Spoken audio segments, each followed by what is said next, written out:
मोक्षमार्गस्य नेतारम् भेत्तारं कर्मभूभृताम् ज्ञातारं विश्वतत्त्वानां वन्दे तद्गुणलब्धये वन्दे तद्गुणलब्धये।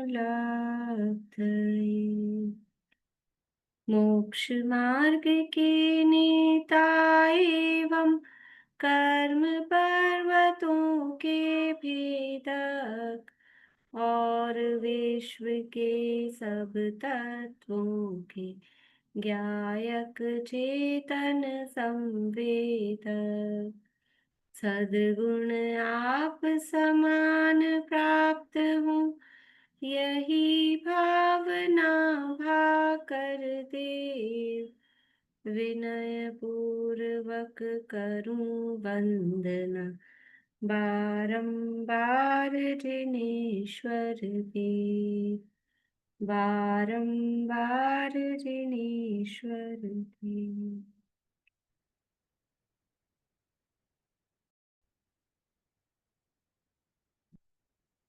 Paper discuss करना है। एक पेपर रह गया था अपना, जो तीसरा पेपर लिया था,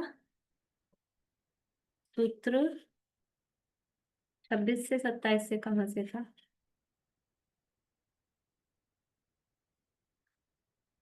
27 नंबर सूत्र से था ना, जो लास्ट तक वो पेपर अपना रह गया था। ख्याल आ गया ना आप लोगों को? कल बात हुई थी, वो पेपर डिस्कस करना है। बोलती हूँ मैं प्रश्न। मनुष्य क्षेत्र का विस्तार कितना है? बोलिए सुनीता आंटी। 2.5 योजन में बताना है। 45 लाख योजन। 43 लाख योजन।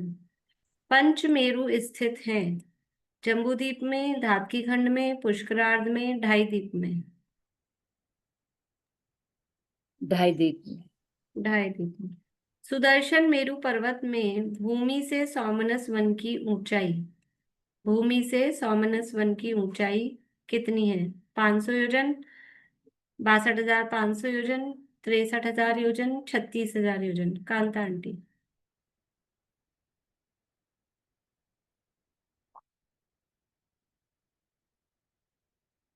63,000। 63,000 भूमि से पूछिए तो 500, 62,500 तो है नंदन वन से, तो 500 योजन नंदन वन वाले भी प्लस करेंगे तो 63,000। धातकी खंड का विस्तार, इसके आंसर शीट भेज दी थी क्या मैंने आप लोगों को?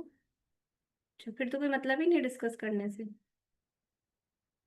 सबको सही आंसर तो पता ही है। करना है डिस्कस? क्या बोल रहे हैं? हाँ करना है या नहीं करना है? सब ऐसे कह रहे हैं आप जो करो, तो हम तो सुनने को बैठे हैं, जो सुना दो। तो कुछ लोग एक उंगली दिखा रहे हैं, तो ठीक है कर लेते हैं।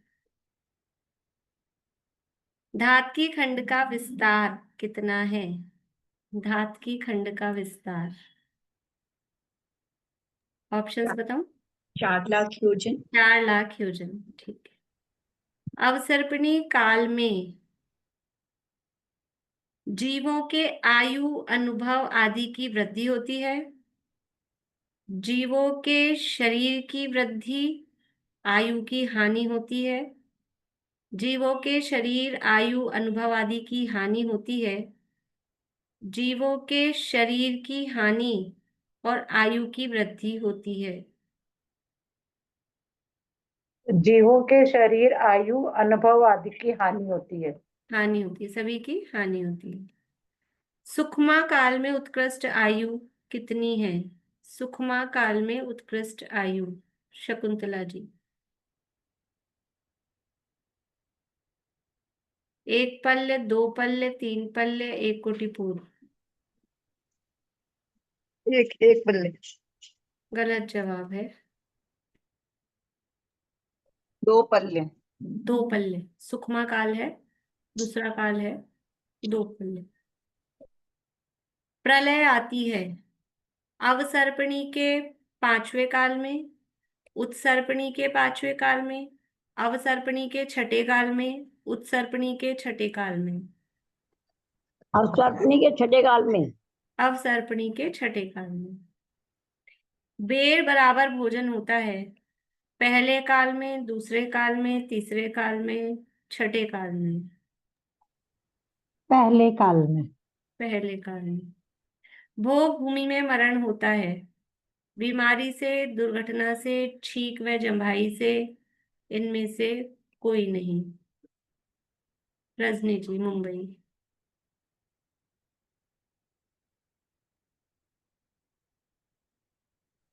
इनमें से कोई नहीं। भोग भूमि में मरण होता है, इनमें से कोई नहीं। नहीं, बीमारी से नहीं, दुर्घटना से नहीं। रूपम जी।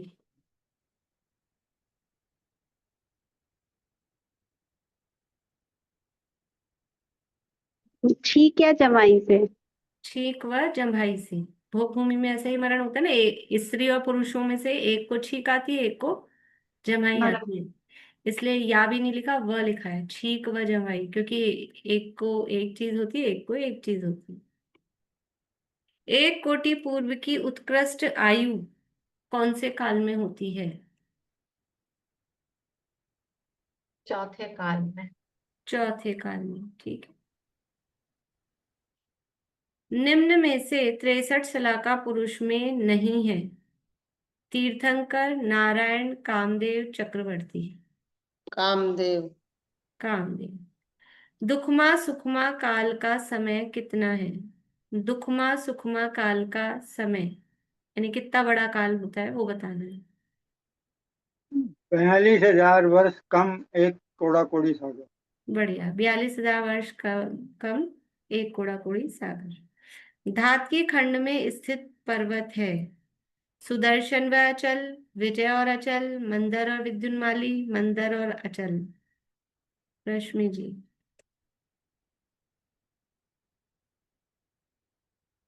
आवाज बंद है। एक बार मैं सुना नहीं, एक बार फिर से बोलिए। चलिए अनीता जी आप बता दीजिए, आप दूसरे का बता दीजिएगा। ठीक है। विजय विजय और अचल। विजय और अचल, धातकी खंड में विजय और अचल है। विजय। दूसरे काल में ऊंचाई होती है 1 कोस, 2 कोस, 3 कोस, 500 धनुष। बोलिए रश्मि जी। दूसरे काल में ऊंचाई होती है, मुझे याद नहीं आ रहा। चलिए रसारिका जी।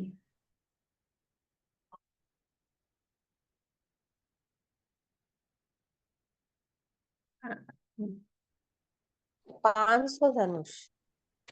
गलत जवाब है। ये भी अच्छा है, बहुत दिनों बाद पेपर डिस्कस करना भी अच्छा है, रिवीजन हो जाता है। 2000 फिर से बोलिए। धनुष। 2000 धनुष तो मैंने ऑप्शन ही नहीं दिया वैसे। ठीक है, 2000 धनुष भी। और धनुष में आप बता रहे हैं या कोस में पूछा है? लेकिन फिर भी जवाब गलत है। धनुष में भी जवाब गलत है। 3000। नहीं। 2 कोस। 2 कोस, 2 कोस में 4000 धनुष होंगे, 1 कोस में 2000 धनुष होते हैं। तो वो धनुष में भी आपका जवाब सही नहीं था। 2 कोस, या ऑप्शन में कोस में दिया था, 1 कोस, 2 कोस, 3 कोस, 500 धनुष। मनुष्य तिरंचों की उत्कृष्ट आयु 3 पल्य, 1 कोटि पूर्व, 33 सागर, अंतर मुहूर्त। 3 पल्ले। 3 पल्ले। कौन से काल में है ये उत्कृष्ट आयु? पहले काल में। पहले काल में, पर यहाँ प्रश्न में काल नहीं पूछा था। लेकिन अगर काल नहीं पूछा है इसका मतलब है ओवरऑल अगर अधिक से अधिक होगी, सब कालों की भी मिला के देखें तो 3 पल्ले। कुंडलगिरी पर्वत कौन से द्वीप में है, कौन से नंबर के द्वीप में है?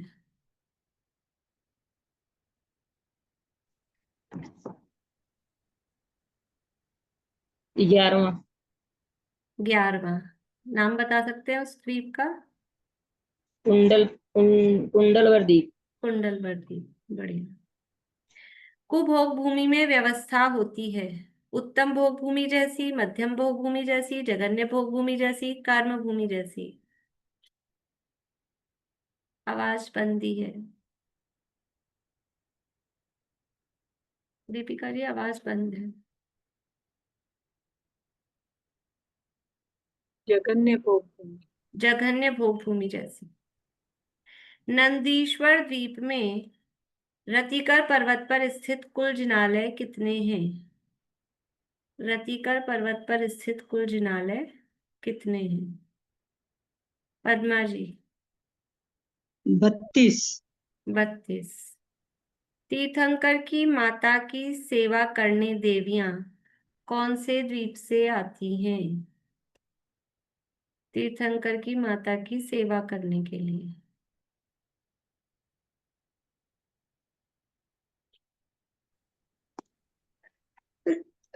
रुचिकर देर से आती है। रुचकवर, बढ़िया। कौन से हाँ। नंबर का है? हाँ, कौन से नंबर का द्वीप है? ये है 13वें वाले का है।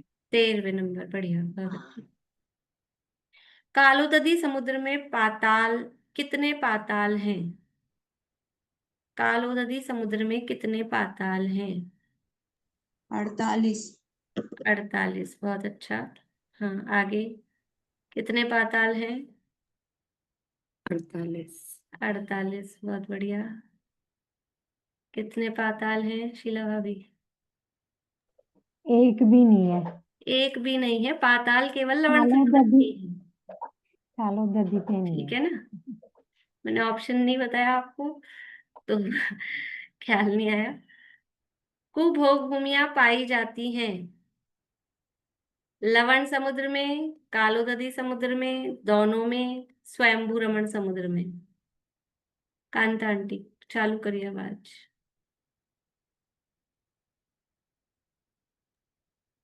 लवण समुद्र में। गलत नहीं, जवाब क्या है। पूछा? नहीं, क्या पूछा? दोबारा पढ़ो।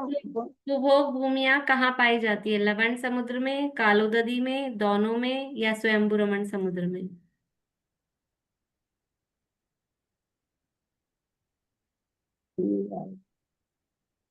बोलिए सुमन जी। दोनों में।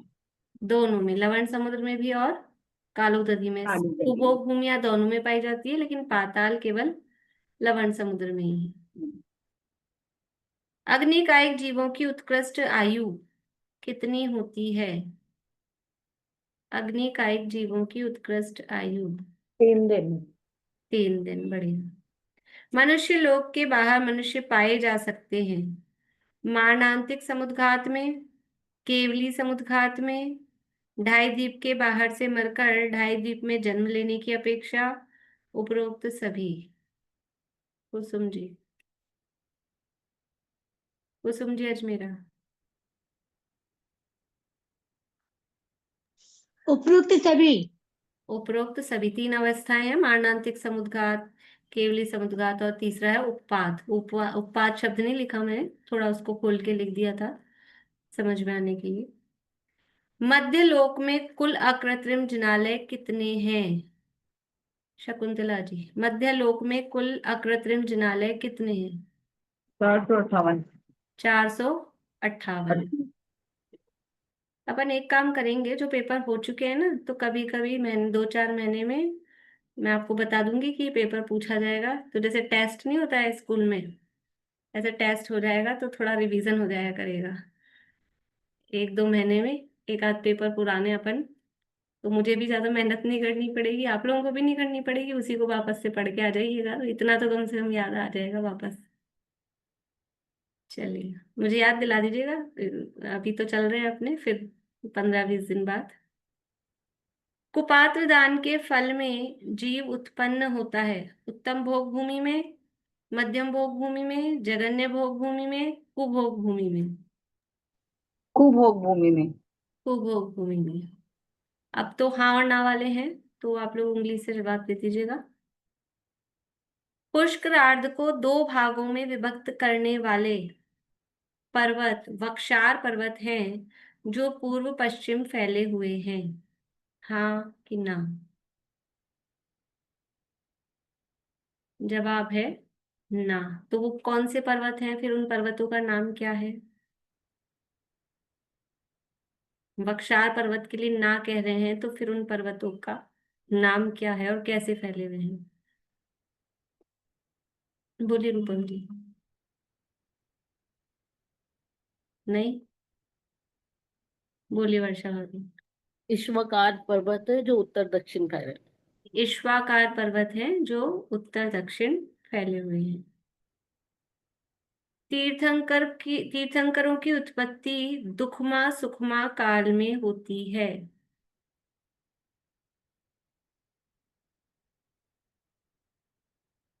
जवाब है हाँ। पूर्व पुष्करार्ध में मंदर नामक मेरु है।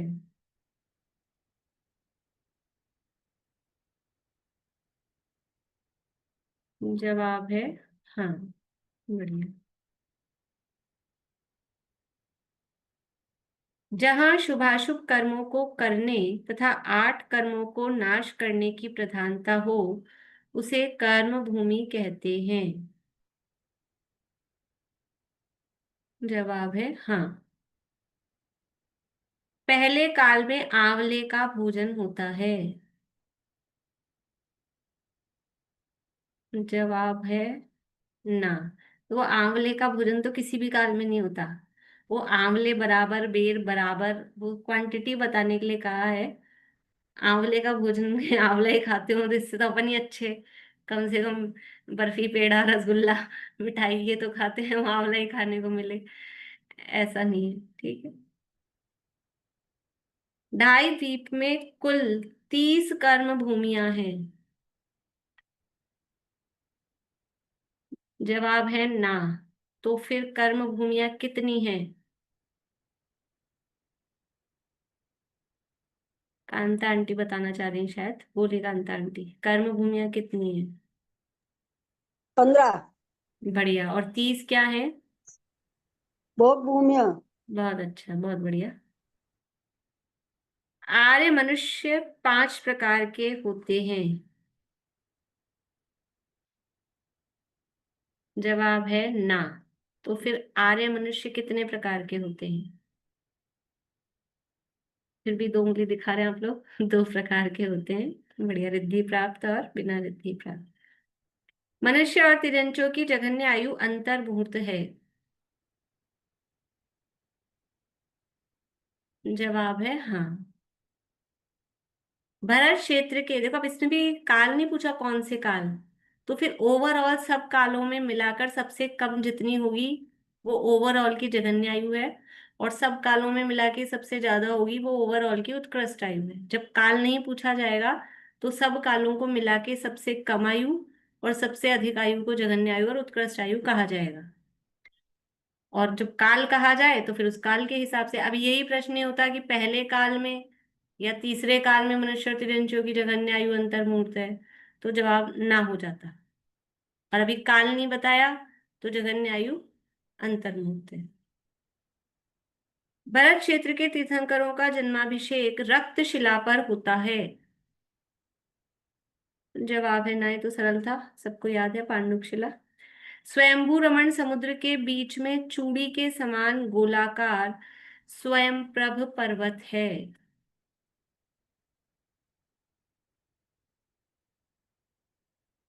जवाब ना। सब सही दिखा रहे हैं लेकिन मेरे हिसाब से काफी लोगों का गलत हुआ होगा, क्योंकि स्वयंभू रमण समुद्र के बीच में नहीं है।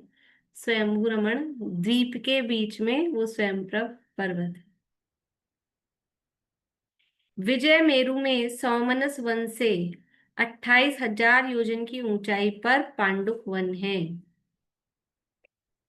विजय मेरु में सौमनस वन से पांडुक वन कितना ऊंचा है? तो कह रहे हैं 28,000 पर है। हाँ कि ना? जवाब है हाँ। और 36,000 योजन वो यानी सुमेरु पर्वत पे है, वो जो दूरी है वो 36 ऊंचा जोजन सहस्र छतीसम पांडुक वन सोहे गिरिसीसम। लवण समुद्र में जो कुमानुष द्वीप है उनमें जो मनुष्य रहते हैं उन्हें अंतर्द्वीपज म्लेच्छ कहते हैं। जवाब है हाँ। कुंडलवर पर्वत ढाई द्वीप में शामिल नहीं है। जवाब है हाँ। कुंडलवर पर्वत कौन से द्वीप में है? 11वां द्वीप है। तो ढाई द्वीप में नंबर से ही ख्याल आ जाएगा, तो ढाई तो ढाई रह गया, वो 11वां पहुंच गया। नंदीश्वर द्वीप में दधिमुख पर्वत 1000 योजन ऊंचे, रतिकर पर्वत 10,000 योजन ऊंचे हैं।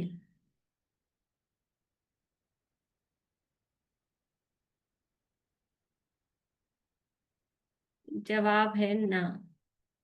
सही जवाब क्या है? बोलिए दीपिका जी, सही जवाब क्या है? गतिमुक्त तो 10,000 इंजन वाला है और गति करें। हाँ, उल्टा है। दधिमुख 10,000 योजन और रतिकर 1,000 योजन, ऐसा है। भो भूमि के सभी जीव मरण करके पहले दूसरे स्वर्ग में जाते हैं, तथा कर्म भूमि के सभी जीव मर के नरक में जाते हैं। जवाब है ना। पहली बात तो सही है, लेकिन ये बात, पहली बात भी सही नहीं कि सभी जीव मर के पहले दूसरे स्वर्ग में जाते हैं, उसमें भी मिथ्या दृष्टि सम्यक दृष्टि का फर्क है। और कर्म भूमि के सभी जीव मर के नरक में जाएंगे, ऐसा नहीं है। विदेश क्षेत्र में मनुष्य और तिर्यंचों की आयु असंख्यात वर्ष की होती है।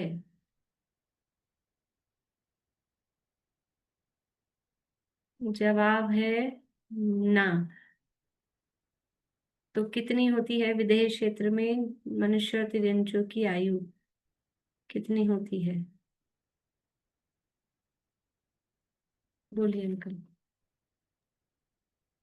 1 कोटि पूर्व। हाँ, 1 कोटि। इसको संख्यात असंख्यात अनंत की भाषा में बोलेंगे तो संख्यात। संख्यात वर्ष। 1 कोटि पूर्व यानी संख्यात वर्ष है। पल्य हो जाता है, वो असंख्यात हो जाता है। पुष्करार्ध द्वीप में 2 जम्बू वृक्ष व 2 शालमली वृक्ष हैं। पुष्करार्ध द्वीप में 2 जम्बू वृक्ष व 2 शालमली वृक्ष हैं। जवाब ना बता रहे हैं, लेकिन कारण भी बताना पड़ेगा। बोलिए वर्षा जी। तो पुष्करार्थ आधा है ना पर्वत, तो वहां पर जम्बू वृक्ष और शाल्मली वृक्ष नहीं है। नहीं, ये आपका तर्क सही नहीं है। चित्रा जी बोलिए।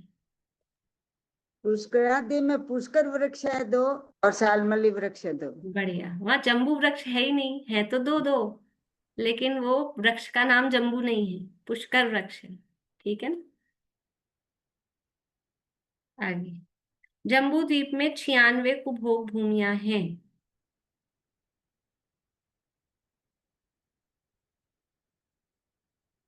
जवाब है ना। तो सही जवाब क्या है? सही जवाब क्या है? बोलिए विनीता आंटी। ये जो लवण समुद्र और कालोदरी समुद्र में है, इसलिए ये जम्बू द्वीप ने कैसे कह दी? बढ़िया। जम्बू द्वीप में तो है नहीं, हाँ, और लवण समुद्र में भी 48 है, और कालो नदी में भी 48 48 है। तो एक इसलिए किसी एक में पूरी 96 तो है ही नहीं। बढ़िया। लवण समुद्र में बीच में भूमि के ऊपर जल का स्तर 11,000 योजन और भूमि के नीचे 1,000 योजन है। जल का स्तर, जल का जो लेवल है, भूमि के ऊपर 11,000 योजन और भूमि के नीचे वो 1,000 योजन है। बहुत लोग कंफ्यूज कंफ्यूज मतलब जवाब ही नहीं दे पा रहे हैं। जवाब इसका है हाँ। ऊपर जो है 11,000 योजन है, नीचे 1,000 योजन की उसकी गहराई है, और 11 से बढ़ के वो 5,000 योजन बढ़ जाता है, तो 16,000 हो जाता है। पातालों में सबसे ऊपर वायु, नीचे जल तथा बीच में जल और वायु दोनों होते हैं।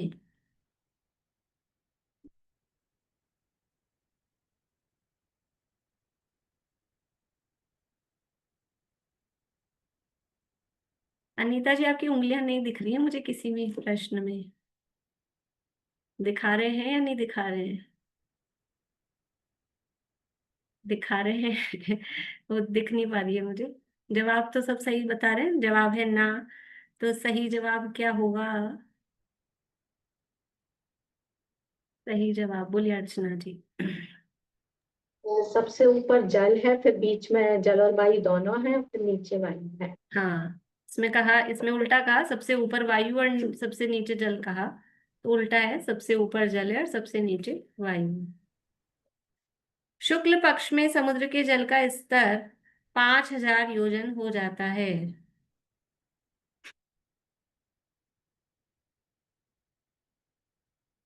जवाब है ना।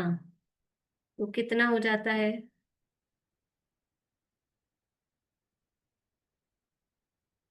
रश्मि जी।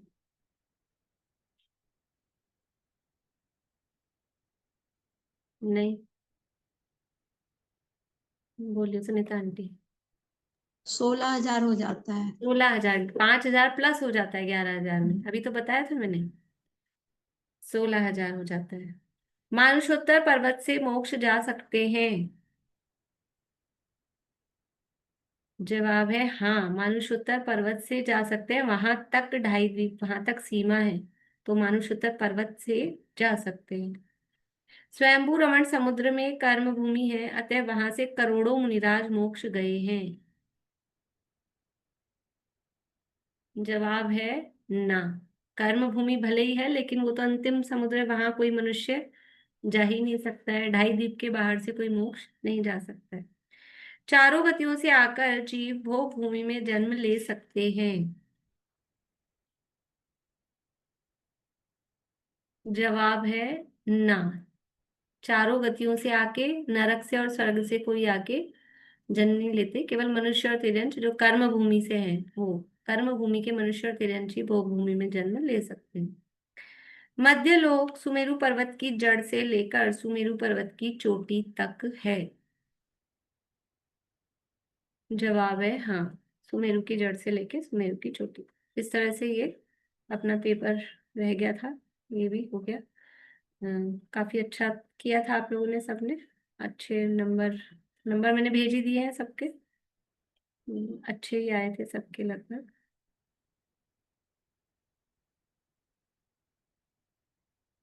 बढ़िया है।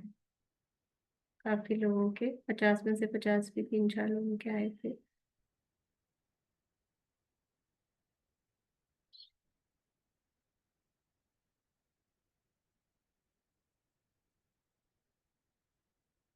अभी अपना समय तो हो गया है, समय तो बचा है, पर ये तो काम हो गया है अपना। ये बोलिए। का जो प्रश्न था, ये चारों अक्षौहिणी सेना वाला में, तो जो दूर इस पर श्रवण बुद्धि रिद्धि है, तो ये भी तो है ही वही रिद्धि, तो इसमें चार चार अक्षौहिणी सेना की चक्रवर्ती की है। कौन सी रीति बोल रहे हैं आप? जो संबिन संस्रोत्री बोले थे ना आप, चार अक्षौहिणी सेना की जो बातें हैं सब कुछ चक्रवर्ती सुन सकता है। हम्म। दूर दूर श्रवण बुद्धि रिद्धि भी तो हो सकती है ये। दूर श्रवण भी हो सकती है, ये कह रहे हैं? हाँ, क्यों केवल ज्ञान ये जो होता है तो दूर दूर दूर दूर तक सुन। श्रवण में 4 अक्षौहिणी, मतलब संबिन्न संस्कृत में ये है कि वो इतनी सेना है 4 अक्षौहिणी। तो अलग अलग, हाथी कुछ चिंगाड़ रहा है, घोड़ा कुछ हिनहिना रहा है, तो सबकी मिक्स आवाज आ रही है तो भी वो समझ सके। इसलिए वो 4 अक्षौहिणी सेना वाली बात वहां कही थी। दूर अच्छा, श्रोतत्व में तो दूर से जितना 12-12 योजन दूर का वो सुन सकते हैं, उसमें उतनी बात है। लेकिन उसमें सब मिक्स करके जो आवाज आ रही है वो समझ सकना, वो संबिन्न संस्कृत में। अच्छा ठीक है। और जो पहला क्वेश्चन है कि मनुष्य कि कितने क्षेत्र में रहते हैं 45 लाख योजन में, हम्म। तो ये इसका थोड़ा सा बताइए कि 45 लाख योजन में कैसे। 45 लाख योजन 2.5 द्वीप है ना, 2.5 द्वीप में ही मनुष्य पाए जाते हैं। हाँ तो वही मनुष्य रहेंगे ना। हाँ ठीक ठीक। बोलिए अंकल। ये मानसोत्तर पर्वत से मोक्ष जा सकते हैं, तो मानसोत्तर पर्वत के ऊपर से भी जा सकते हैं क्या? हाँ हाँ, जा सकते तो हैं। उसके ऊपर तो मनुष्य कैसे जाएगा इतना ऊंचा? मानुषोत्तर पर्वत मनुष्य क्षेत्र की सीमा में है। कोई मुनिराज जा सकते हैं, कोई देवता उनको उपसर्ग करके डाल सकता है वहां, मुनिराज वहां जा सकते हैं वैसे अपनी रिद्धि वगैरह के बल से। और वैसे वहां अपने अभी अपने आप तो कोई नहीं जा सकता है। अपने आप सामान्य रूप से नहीं जा सकते, वो तो रिद्धि के प्रयोग से अथवा उपसर्ग के काल में। लेकिन मनुष्योत्तर पर्वत तक की जो मतलब उसकी जो चौड़ाई है वो सब मनुष्य क्षेत्र की सीमा के अंदर है, तो वहां से भी मोक्ष जा सकते हैं। वो यही बताने के लिए प्रश्न रखा था कि ये क्लियर हो जाए विषय कि मनुष्योत्तर पर्वत की जितनी चौड़ाई है वो मनुष्य क्षेत्र के अंदर ही है, तो उसके ऊपर तक से भी जीव मोक्ष गए हैं। क्योंकि सिद्धालय में वहां एक भी स्थान खाली नहीं है उतना, मनुष्योत्तर पर्वत से भी मोक्ष जा सकता। मैम कल जो आकाश चारण और आकाशगामिनी दो अलग अलग बताई थी, तो उन दोनों की थोड़ी परिभाषा लिखवा दीजिए कि मतलब किस में ये वैसे उस जाते समय हैं भी बताई थी ना कि आकाश चारण में तो आकाश चारण और आकाश गामिनी तो अलग है। मैंने प्रश्न में आकाश चारण दिया ही नहीं था, जंघा चारण और आकाश गामिनी में थोड़ा वो बताया। आकाश चारण आकाशगामिनी दोनों आकाश दिए। चारण और आकाश गामिनी, आकाश चारण में ऐसे था, आकाश गामिनी में तो लेटे हुए सोए हुए बैठे हुए किसी भी तरह से गमन किया जा सकता है आकाश में। और आकाश चारण में, वो चारण में क्योंकि ये है कि वो किसी के आश्रय से चलेंगे तो वो आकाश के आश्रय से, और उसमें बिना डग भरे। और आकाश जो चार मैं आपको भेज दूंगी, बाकी उसका जो सेंड कर दूंगी। हाँ, वो थोड़ा सा दोनों में हाँ वो कंफ्यूजन है शब्दों में एक आपको मतलब क्लियर हो जाएगा, तो वो मैं भेज दूंगी। लेकिन उसमें तो ये था, आपको उसमें प्रश्न में दिया है ना, जो प्रश्न में दिया है गलत हो गया ना, थोड़ा तो वो कंफ्यूजन उसका की वजह उल्टा से। है, वो उसका जवाब ना दिया है ना, तो बस वो उसका उल्टा ही है जो उसमें दिया है कि उसमें बिना डग भरे, कैसे भी डग भर के भी चल सकते हैं आकाशगामिनी में, बिना डग भरे भी चल सकते हैं, लेटे हुए बैठे हुए सोए हुए, किसी भी तरह से उसमें आकाश में गमन होता है तो वो आकाश गामिनी है। और आकाश चारण में वो बिना डग भरे और सीधे मतलब ऐसे लेट वेट के उसमें नहीं जाया जा सकता है, वो आकाश चारण है। बाकी मैं और भेज दूंगी आपको। चलिए, तो अब अपन मैं सूत्र बोलना बता देती हूँ, 2-4 मिनट एक दो चालू थोड़ा कर देते हैं।